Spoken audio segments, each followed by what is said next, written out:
The Young Avengers are coming, but what do you know about them?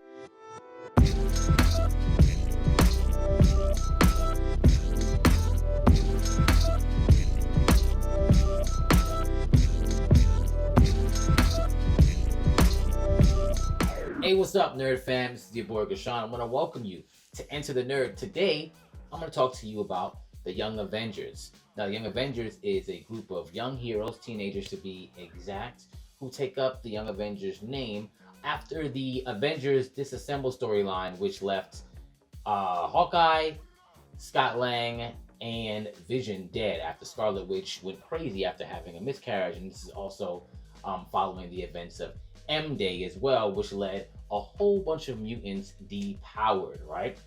Now, what's really cool about the Young Avengers is obviously some of the characters I'm going to talk about have actually been introduced in some of these Disney Plus shows. So it's pretty relevant, and we know they're going to get to these characters soon. Are they going to be exactly the same?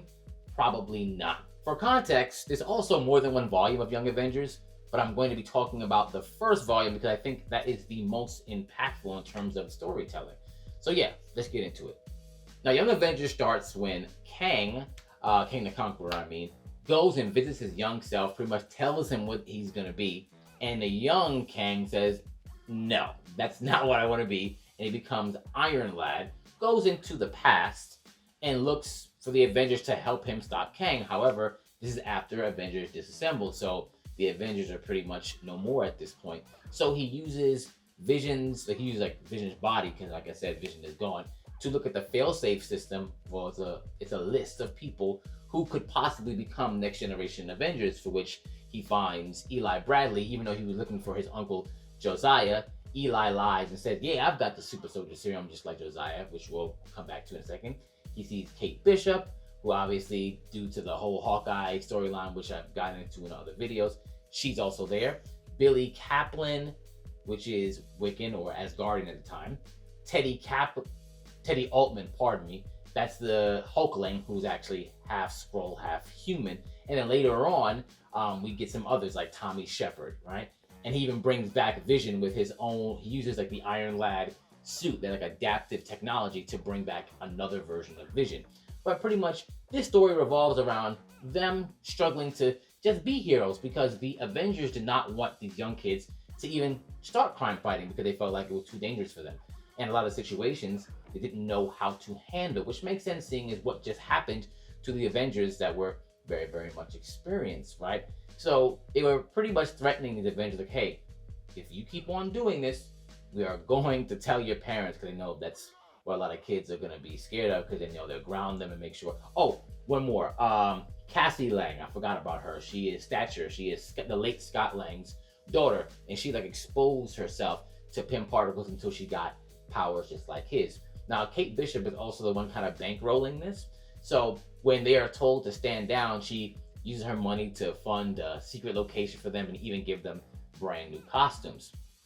So while trying to prepare themselves for Kang and just struggle to be superheroes, you also get into more of who they are, because you start to see that Eli Bradley, even though he lies and says that he has the super soldier serum, well, the abilities like his grandfather Isaiah, who got that also from being in a program similar to what gave Steve Rogers his powers, he didn't. He was actually taking a hormone called MGH, which was giving him super soldier-like powers, which is something that the rest of the team finds out and he feels ashamed of, and he actually leaves temporarily and stuff like that, right?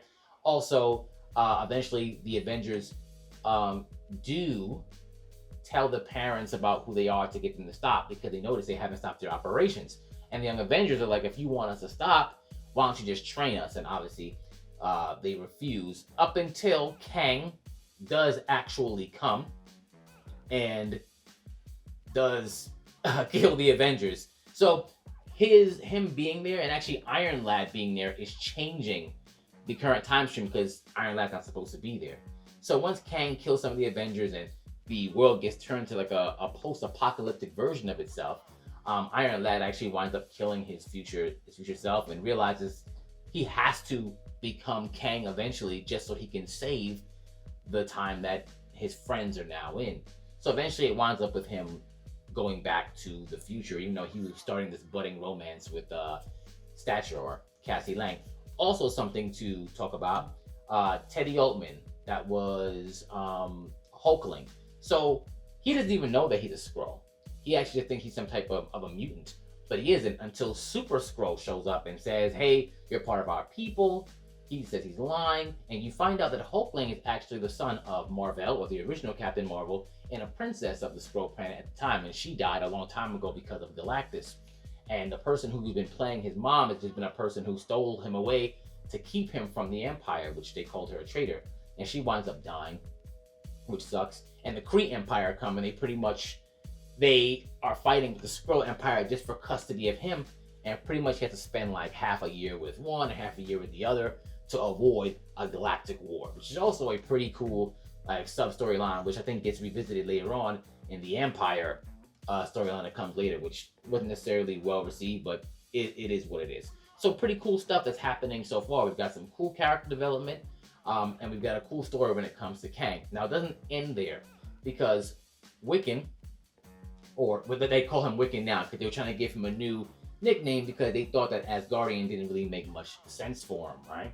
So he winds up getting the name Wiccan because of how his powers work. They wind up also getting Shepard, Tommy Shepard, to help fight with that Kang battle. Now, here's the thing. When they meet Tommy Shepard, they realize that Billy and Tommy look exactly alike, like twins. And they don't think it's a coincidence, especially with the powers, their power set, because Tommy also looks just like Quicksilver, and Billy has the power of the Scarlet Witch. And at some point, they deduce that she must be, or he must be, well, both of them are her reincarnated twins, right? And Magneto comes and pretty much confirms that, and they go to look for Scarlet Witch, for which the Avengers aren't really fond of, because they're like, if we find her, we're gonna have to kill her for what she did. The X-Men also want to bring her to justice for what she did to the mutant population by depowering them. Magneto leads them to Latveria on a mission with the Young Avengers, and they find out she's being held there by Doom, but she doesn't have any recollection for who she is, and Doom is saying he's trying to keep her safe, but really, we understand this is not really Doom's personality, right? So, Doom is hoarding her there.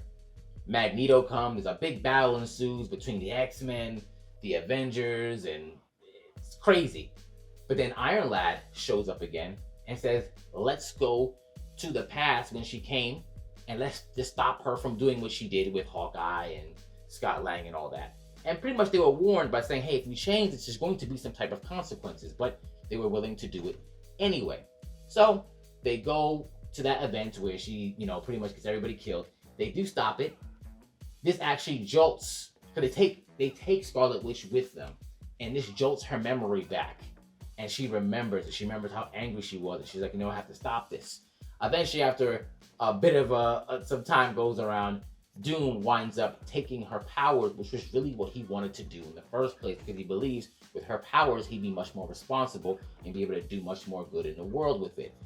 But we all know that's not really Doom, because he's like, hey, follow me, I could do some good for you, or else. A battle ensues with Doom once they get to back to their time frame.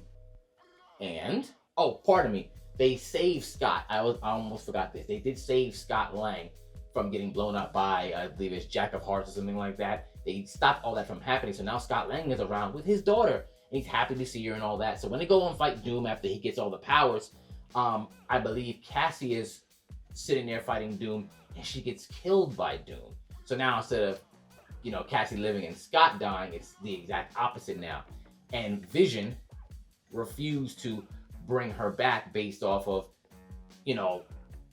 thinking that would also disrupt the timeline. So Iron Lad actually kills Vision at the end of that too, the new Vision, right? Which is pretty nuts. So we've got a lot of things that went on here. We've got the beginning of Young Avengers, the killing of Kang, finding out who these teenagers are. Because by the way, Billy Kaplan and Teddy Altman are together. Like they're actually a gay couple, and it's pretty cool by the way it's handled, because just them coming out and their parents being supportive about it, which is cool. And they didn't beat you over the head with it. Like they were just two people who liked each other for who they were, and they were also being supportive and stuff like that. And also, what you like about the dynamic is they're not mature. The way they handle things is not mature.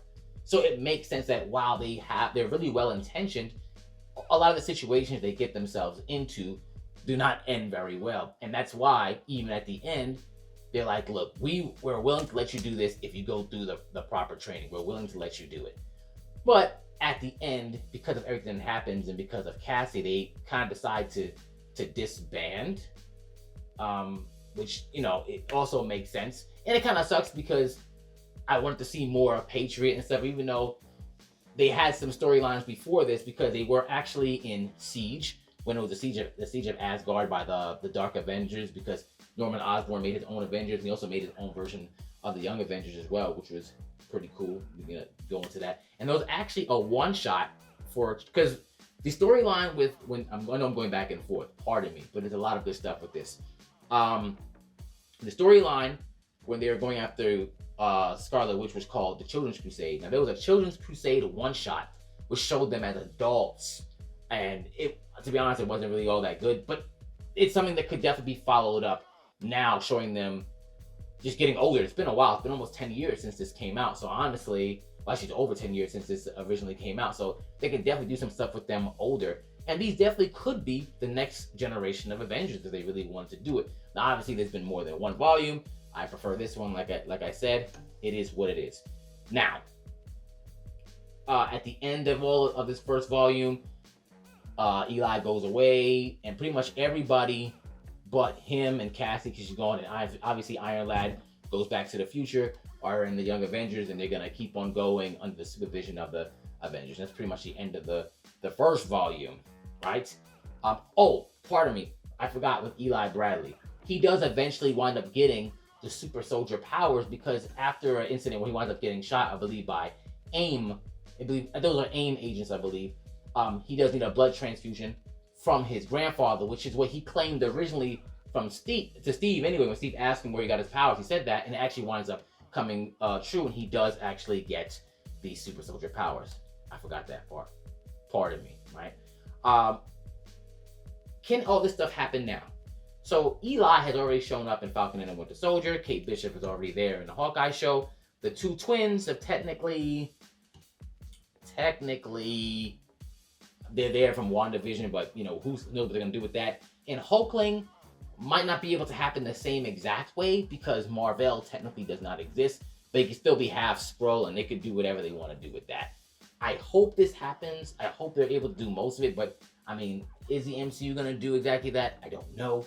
But I think there's something, if you really want to read it, check out Young Avengers. I think these are a really good group of heroes that they can establish a really good base. I think they're gonna go with also the one with Miss America in it.